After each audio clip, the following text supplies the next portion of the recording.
Sauté onions and garlic.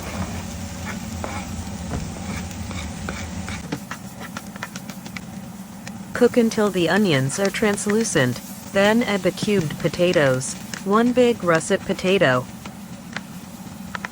Season with salt and black pepper.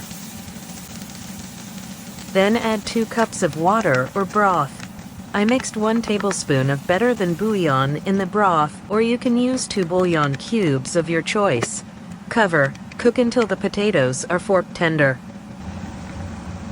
Then add 2 packets of Goya Sazón, 8 ounces tomato sauce, 2 15-ounce can of pinto beans or Goya pink beans with the juice. For the twist, I used ranch-style pinto beans with jalapenos. Trust me guys, it's really good. And don't forget to add the sofrito, 1/4 cup.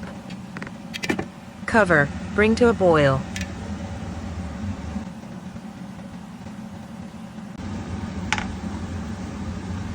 Let it simmer uncovered to thicken the sauce, or leave the cover ajar for saucy beans. Serve with rice and pernil, roasted pork. Enjoy your meal.